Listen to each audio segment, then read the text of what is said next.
Ela é lá da Igreja Ibabe, ela não é uma pastora lá, ela é uma pessoa que trabalha no ministério celebrando, é isso?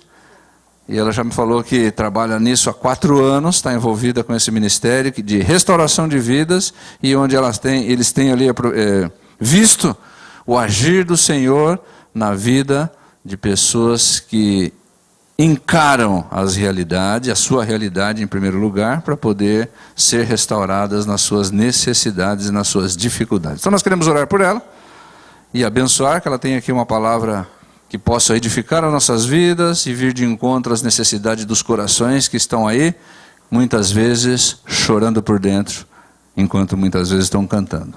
Senhor, nós queremos abençoar aqui a vida da Cida, que o Senhor possa usá-la, que o Teu Espírito Santo possa falar através dela, que a Tua igreja seja edificada, que as nossas vidas realmente possam ser um pouco mais, Senhor Jesus, buriladas e trabalhadas pelo Senhor, e que o desafio que vem pela frente, nós possamos encará-los com seriedade.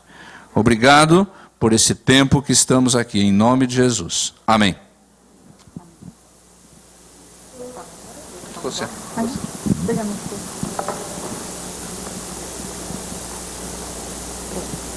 Bom dia a todos, meu nome é Cida. Oi, Cida, preciso do oi, Cida. Meu nome é Cida. Obrigada. É uma alegria para mim estar aqui. Obrigada, Denise, pelo convite. Obrigada, igreja, por me receber nessa manhã de domingo. Enquanto eu louvava aqui de manhã, eu pensava que, de fato, o Espírito Santo de Deus, ele vai preparando o nosso coração, e o louvor e as orações e o que a gente falou e viveu até agora tem muito a ver com a lição que eu vou falar um pouquinho hoje de manhã. Quando me veio o convite para falar como me manter limpo, eu pensava que isso tem muito a ver com a minha história, com a minha vida, que acontece no meu nascimento. Então, minha mãe já tinha um filho de 3 anos quando ela engravida, e, na verdade, minha mãe não sabia durante a gestação inteira, achava que era uma criança só, e no momento que minha mãe tem a minha irmã, 3 minutos depois, para a surpresa de todos, aparece eu. Então, vejam, meu pai era um taxista na época, e minha mãe não trabalhava, então eles estavam programados para 2 filhos, não 3. Então, quando eu cheguei, minha mãe era jovem, bastante jovem, e nós éramos univitelinas, nós éramos idênticas. Quando eu vejo as fotos hoje, nem minha mãe sabe dizer quem é quem. Nós éramos muito parecidas. Então, nessa primeira fase foi muito difícil para ela, dava de mamar 2 vezes para a mesma, se confundia bastante, né? E aí tinha muitas fraldas, muita despesa. Então, no primeiro momento, aquilo foi motivo de muita alegria para ela, para meu pai, mas depois de muita dificuldade. E aí, quando minha mãe contava essa história, quando eu era mais crescida, era sempre com um peso, sempre com... Não foi fácil, não foi fácil. E eu fui crescendo, mas desde muito cedo eu era bem mais magrinha que a minha irmã. E aí, na minha fase de infância, ali, eu fui perdendo peso. E aí minha mãe levou num pediatra, e aí o pediatra falou, olha, na verdade, vocês estão dando mais atenção para uma do que para outra. Porque minha irmã era muito risonha, mexia com ela, ela dava risada, queria vir para o colo. E eu era aquela criança mais séria, mais caladinha, chorava à toa. Então, eles acabavam brincando mais com a minha irmã do que comigo. E eu fui crescendo, depois veio mais um irmão, e eu era sempre aquela menina mais magrinha, que ficava muito doente, enfim. Cresci, veio o ginásio, o colegial. No colegial eu conheci Jesus, entreguei minha vida para Ele, e fui crescendo, e desde muito cedo eu falava para os meus pais que eu gostaria de ser enfermeira. E aí, meu irmão mais velho se formou, ele era o filho modelo, trabalhava numa multinacional, ganhava bem, e aí eu olhava para aquilo e falava, não, eu preciso ser uma filha muito inteligente, trabalhar numa boa empresa e fazer uma boa faculdade. E então eu fiz um colegial técnico e fui trabalhar, e aí o olhava para a minha vida e pensava, bom, eu preciso ser, para eu ser olhada, para eu ser vista, eu preciso ser muito inteligente, ter um bom emprego, ganhar muito dinheiro, que eram os valores que a minha família entendia como grandes, como bons, e era assim que ela olhava para os filhos com admiração. E aí então eu fui trabalhar, fiz uma boa faculdade, fui a única filha que estudei na USP, fiz uma carreira excelente, aí eu comecei a trabalhar, porque eu precisava ganhar dinheiro. Então eu tinha cumprido o primeiro, e aí eu fui para o segundo, que era eu precisava ganhar muito dinheiro. E aí eu comecei a trabalhar muito, mas dentro de mim eu tinha muitas dores. Não me sentia a filha querida, a filha amada, e entendia que para eu lidar com essas dores eu precisava trabalhar muito e ganhar muito dinheiro. Então, numa fase da minha vida, eu tinha 4 empregos. Eu trabalhava aqui no CAISM, aqui pertinho, eu moro aqui perto, e eu dava aula em 2 universidades e trabalhava com consultoria. Eu não tinha tempo para nada. Então, quando eu chegava em casa, eu usava de alguns artifícios, alguns analgésicos, e o primeiro deles foi a bebida. Então, primeiro não, o segundo, porque o primeiro foi trabalhar muito. Eu não queria parar para olhar para a minha vida. Então, eu precisava trabalhar. Nessa época, eu morava só. E a segunda coisa que eu usei foi a bebida. Então, eu chegava em casa e eu precisava relaxar. E aí, eu acreditava que, na bebida, eu ia afogar algumas dores.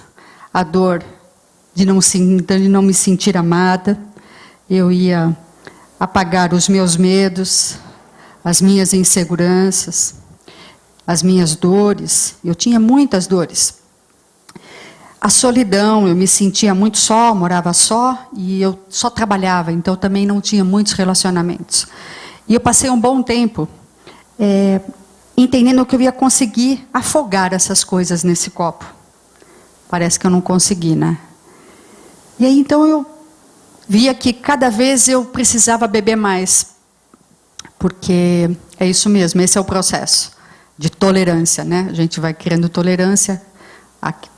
Esse copo um dia me satisfaz, dali um tempo eu preciso de mais. E aí isso não me satisfazia, então eu fui para uma outra coisa, fui para compras. Então eu comprava muito. Eu tinha muito dinheiro, eu precisava me recompensar. E aí eu falava, bom, eu preciso comprar. Eu comprei tanto que depois de muitos anos eu ainda tinha sapatos da época que eu comprava muito, porque eu precisava comprar. Comprava roupa, sapato, comprava uma porção de coisa porque eu precisava me presentear. E aí eu estava numa crise profissional, querendo mudar de área, e aí eu fui para uma terapia, conheci depois a Elza Barcelos. E Elza Barcelos, então, me fala do Celebrando a Recuperação. E eu chego, então, para o Celebrando a Recuperação, lá na Batista do Morumbi, que é onde o Carlos Barcelos dirigia, e há 4 anos atrás. E então, eu chego lá, cheia de dores, cheia de mágoas, precisando de ajuda, mas acreditando que não era ali que eu ia encontrar ajuda. E aí, quando eu cheguei lá, eu sentei. Era um lugar muito grande, e aí então o Carlos lá começa e queria conhecer as pessoas que nos visitam essa noite, que vocês fiquem de pé. Eu fiquei de pé e falei assim, eu queria dizer para você que nessa noite você é a pessoa mais importante. Aquilo começa a fazer uma grande diferença na minha vida, porque eu precisava me sentir importante para alguém. Eu sabia que profissionalmente eu era boa, mas pessoalmente, relacionalmente falando, eu me sentia muito vazia, muito triste, e naquela noite eu falei, puxa, eu posso ser importante para alguém. E aí eu vou para o grupo, e no grupo eu fiquei por 2 meses ouvindo as partilhas das mulheres deste grupo. As dores, as lutas, e a minha pergunta é, mas será que este é um lugar seguro? Será que eu posso falar? E aí as partilhas das mulheres daquele grupo foram se aprofundando, e aí o interessante era que ninguém dava conselho para ninguém, ninguém ia oferecer lencinho para aquela pessoa que estava chorando. Ali cada um olhava para a sua dor e assumia a sua dor. Eu olhava para aquilo E comecei a crer que ali era um lugar seguro para eu partilhar as minhas dores. E ali eu comecei a falar e comecei o primeiro passo, que é sair da negação e admitir que eu tinha muitas dores. Porque até então eu usava analgésicos. Meu trabalho, a bebida, as compras. Eu não queria parar mesmo muito para pensar. Eu precisava estar em movimento. Ali, olhando a dor das mulheres, eu fui identificando a minha dor e saí da negação, acreditando sim que eu tinha uma dor. Mas ali, eu saía dali e começava a olhar para a minha história e fui buscando em algumas fontes, assim, fontes de águas turvas, acreditando que nessas fontes eu conseguiria uma resposta e um jeito para lidar com as minhas dores. Essas fontes eram o meu estudo, eu precisava estudar muito, então eu precisava entrar no mestrado, fazer o doutorado, e assim eu fui. Depois eu acreditei que algumas filosofias podiam me dar uma paz, um sentido de vida. E aí eu fui frequentando ainda o Celebrando. E aí, lá, que é um programa que me remete a Jesus, lá eu fui entendendo este amor que a gente cantou.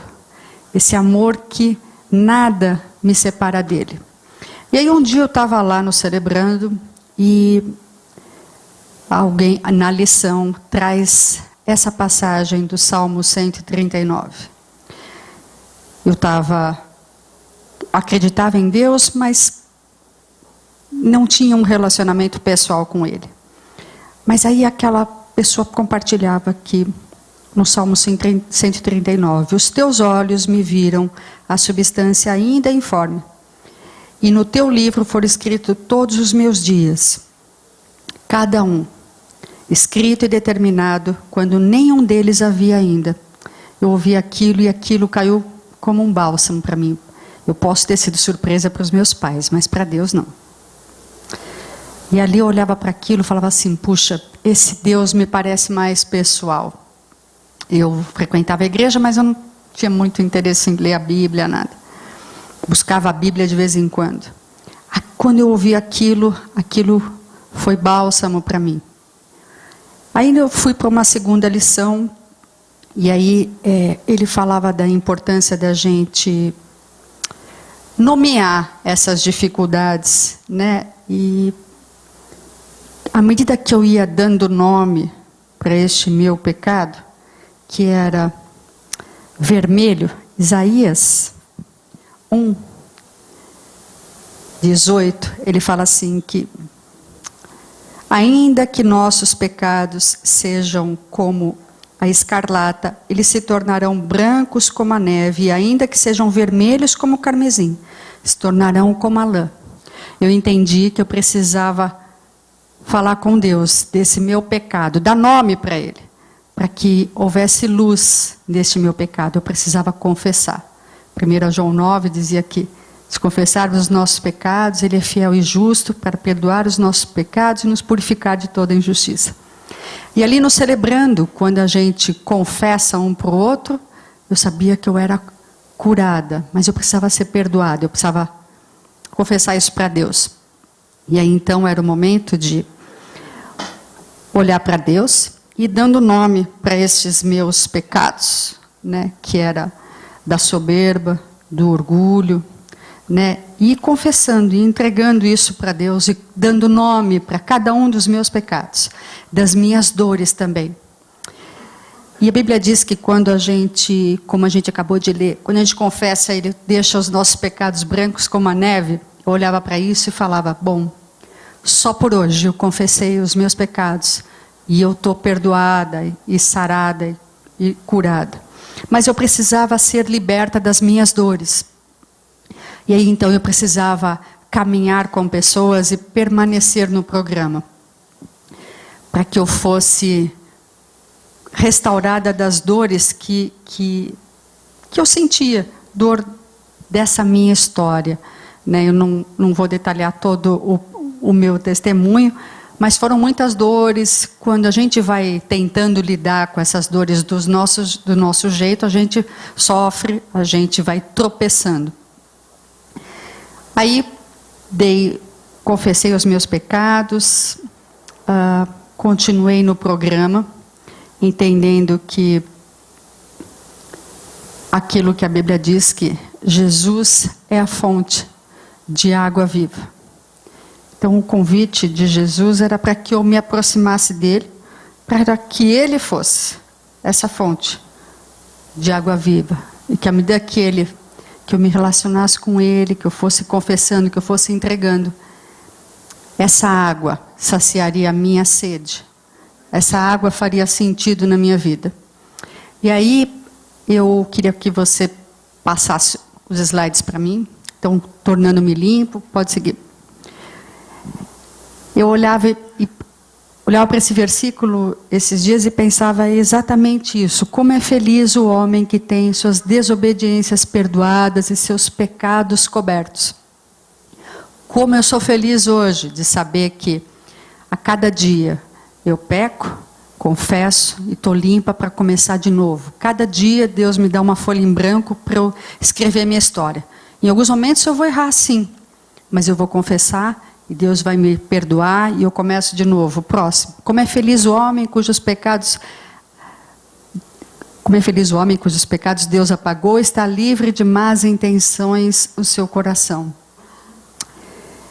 Deus vai transformando o nosso coração. E é legal isso no programa porque quem vai lidando com o meu coração é Deus. Deus vai sondando o meu coração, as intenções. Não é o outro que vai me dizendo o caminho que eu tenho que andar, é Deus mesmo. Próximo. Então, no primeiro passo, vocês viram sobre realidade. No segundo passo, esperança. No terceiro, compromisso. E hoje era limpeza. Deus quer ser a fonte de água viva para limpar o teu coração. Somente Cristo pode fazer isso. Próximo. Então, como é que eu faço para me manter limpo? Próximo. Primeiro, admitir que eu tenho um problema. Quando eu consigo admitir, eu consigo dizer para Deus, Deus, eu não consigo, eu preciso que você seja Deus. Quando eu quero resolver as coisas do meu jeito, eu falo, Deus, sai de cena e deixa que eu resolvo. Eu faço do meu jeito. Então, primeiro, para eu admitir, eu preciso me prostrar e me ver vulnerável, para que Deus possa ser Deus. Admitir que eu sou impotente. De fato, essas coisas que eu me valia até hoje não deram certo. Eu precisava de Deus. Precisava que Deus limpasse o meu coração. Precisava que Deus me ajudasse nos meus maus hábitos, nos meus defeitos de caráter, no meu jeito de querer resolver tudo. Confessar os meus hábitos, defeitos de caráter, dores e mágoas a Deus e uma pessoa da minha confiança. A gente no programa tem o grupo de apoio, tem a lição, o grupo de partilha, ali a gente partilha e durante o programa a gente elege uma madrinha, as mulheres. E essa madrinha é aquela pessoa que vai orar por você, é aquela pessoa que vai te ouvir, que vai intervir em alguns momentos. Olha, Cida, Deus te colocou naquele lugar para trabalhar determinada área na tua vida. Então esteja sensível à direção de Deus. É alguém que vai falar, olha, cuidado, você está indo naquela direção, ali você já caiu no passado. Melhor você ir por este lado, vigia, né? Próximo. Ter um prestador de contas. Não dá para caminhar sozinho. Na época de Jesus também não caminhou sozinho. A gente precisa de alguém para prestar contas. Olha, queria compartilhar meu dia com você hoje, minha madrinha. Aconteceu isso, e eu não reagi legal, então eu queria confessar meu pecado para você. Queria dizer para você que, puxa, eu podia ter tido uma outra atitude, não tive, não fui legal, então eu queria que você orasse por mim. Então, eu ter alguém para prestar contas me ajuda a saber que eu não estou só e tem alguém orando por mim. Frequentar um programa de recuperação, é isso aí, não dá para eu caminhar só. No programa tem as lições e nas lições tem o louvor também, a gente é ministrado. Então, o tempo todo eu estou ouvindo a palavra, eu estou cantando a palavra e isso traz esperança para a minha mente e renova a minha mente com a verdade. Reconhecer em Deus a fonte de água viva que eu preciso. Não sei como você chegou aqui hoje, não sei quais são as suas dores, não sei qual é a sua história. Mas Deus sabe. E Deus quer ser Deus, Ele quer ser fonte de água viva para você. Próximo. Cristo é a fonte que muda o teu coração. Cristo mudou o meu coração. Eu era, porque eu me sentia, porque minhas reações passavam pelas minhas dores, eu era alguém muito rígida, muito rígida. Eu ainda exerço cargo de gestão em algumas instituições que eu trabalhei, e eu sempre fui muito legalista, acreditando que as pessoas tinham que ser muito corretas, e eu não permitia absolutamente nenhum deslize de ninguém. Eu era super rígida.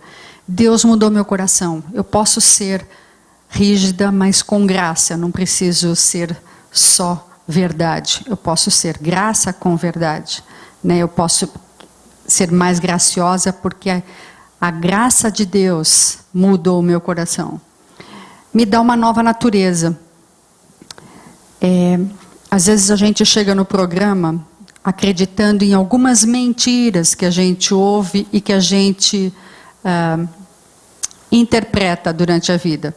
Eu acreditei em algumas mentiras, que eu não era amada, eu acreditei que eu fui abusada, como de fato eu fui abusada em algumas áreas na minha vida, abuso emocional.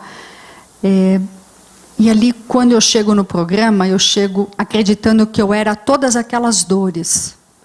E aí, Deus me dá uma nova natureza. Uma natureza de filha amada de Deus. Esse amor que a gente cantou era alguma coisa que às vezes era muito distante para mim. Hoje eu sei. Hoje eu vivo esse amor de Deus para a minha vida. Esse amor que cuida de mim, esse amor que me sustenta, esse amor que me aceita do jeito que eu sou, que me ama. Então essa certeza, essa natureza, essa identidade me faz firme, me faz amorosa, me faz graciosa com o outro. Me dá vida abundante. E é legal porque os meus valores mudaram. Antes os meus valores estavam no dinheiro, como minha família. Minha família não é cristã. E para eles o dinheiro é algo muito importante. Então, hoje os meus valores mudaram. O dinheiro já não é mais importante. O ter muitas coisas não é. E Deus tem me ensinado a viver uma vida mais simples. Eu não preciso mais sair comprando, porque Deus me satisfaz. Eu não preciso buscar satisfação, recompensa em algo fora. Eu me relaciono com Deus mais pessoal. Próximo. E aí, se você ainda não veio a essa fonte de água viva, eu convido que você venha. Se você já veio, eu convido que você venha para o Celebrando para você descobrir as inesgotáveis riquezas dessa fonte, que me limpa a cada dia.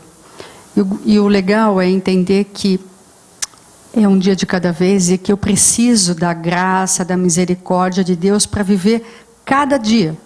Porque a minha carne não está convertida. A minha carne o tempo todo briga com o meu espírito porque ela quer ser satisfeita, porque ela quer fazer o que ela quer. E aí, quando a gente está cheio da presença de Deus, quando a gente busca Deus, a gente experimenta essas inesgotáveis fontes de água viva. Então, um sentido na vida, alegria, a despeito das circunstâncias. Eu trabalho numa grande instituição espírita, num lugar muito difícil, mas eu tenho muita paz no meu coração. A despeito das circunstâncias que eu vivencio naquele lugar, porque eu sei que um Deus vivo, amoroso, gracioso habita em mim e eu me relaciono com Ele. Então, o viver a cada dia na dependência de Deus tem sido uma experiência que tem me restaurado, que tem me libertado, que tem dado um novo sentido para a minha vida. Eu não sei como você chegou nessa manhã aqui, a gente já cantou tanto do amor de Deus, a gente cantou pedindo para Deus mudar o nosso coração. E a minha oração nessa manhã é que de fato esse seja o desejo do teu coração. Que você possa buscar em Deus, eu não sei em que coisas às vezes você busca resolver as tuas dores, as tuas feridas, as tuas frustrações, os teus medos. Eu não sei em que fontes você tem buscado resolver isso. Mas nessa manhã eu queria te convidar a se manter limpo na fonte de água viva, que é Jesus, né? Que de fato Ele possa fazer sentido na tua vida. E aí, enquanto eu dormi essa madrugada, eu acordei e fiquei pensando, e Deus me inquietou para que eu fizesse um convite. Eu não sei como você chegou aqui nessa manhã, mas se você ainda não conhece essa fonte de água viva, eu gostaria de te convidar para conhecer agora. Queria que você fechasse seus olhos e pensasse aonde você tem buscado essa fonte. Em que fonte você tem buscado o sentido, o propósito? Em que fonte você tem buscado lidar com essas dores, feridas, maus hábitos que permeiam a nossa vida? O fato de nós estarmos na igreja não nos isenta de passar dificuldades, não nos isenta de ter desejos, às vezes, que não agradam a Deus, não nos isenta de, às vezes, buscar em internet, em sites, em jogos, às vezes, o alívio dessas dores. Que analgésico você tem usado? Que analgésico você tem usado para lidar com isso? A igreja vai começar com um programa que vai te ajudar a lidar com isso, te remetendo a Deus. Nessa manhã agora, eu queria que você fechasse seus olhos e, enquanto a gente canta, que você pudesse de fato pensar onde eu tenho buscado resolver essas questões, onde eu tenho buscado resolver minhas dores.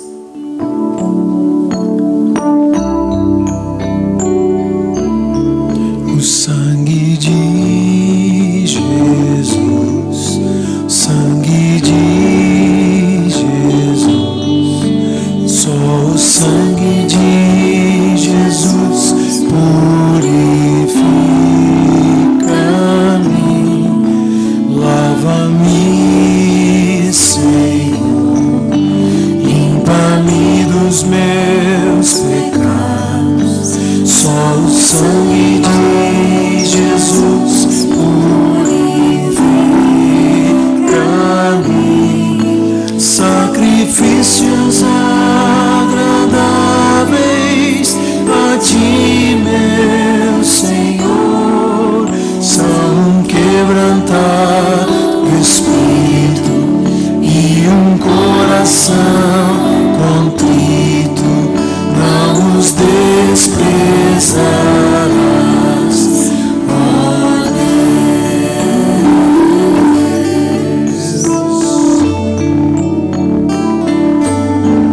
O sangue de Jesus, cante isso como uma oração. Jesus, só o sangue de Jesus purifica-me,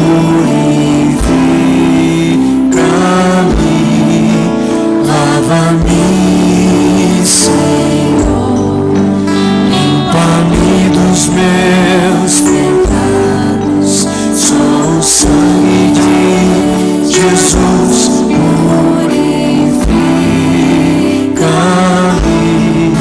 sacrifícios agradáveis a ti, meu Senhor, são um quebrantado espírito e um coração contrito, não desprezarás, ó Deus. Se você ainda não conhece esse Jesus que é fonte de água viva, eu queria só que você levantasse sua mão onde você está, que eu gostaria de orar por você.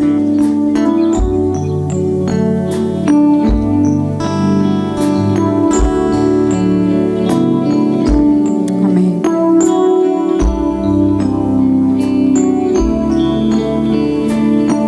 Alguém mais?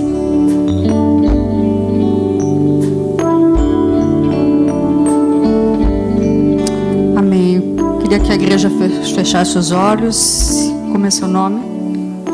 Fátima, que você repetisse essa oração comigo onde você está. Senhor Jesus, Nessa manhã eu entrego a minha vida, o meu coração e tudo que há em mim aos teus cuidados. Vem ser o meu Senhor e o meu Salvador. Eu coloco aos teus cuidados a minha vida para que o Senhor a dirija. No nome santo de Jesus. Amém. Obrigada. Fica o convite para vocês virem conhecer o Celebrando a Recuperação e conhecer mais e desfrutar mais dessas fontes de água viva com Jesus. Obrigada por me ouvirem.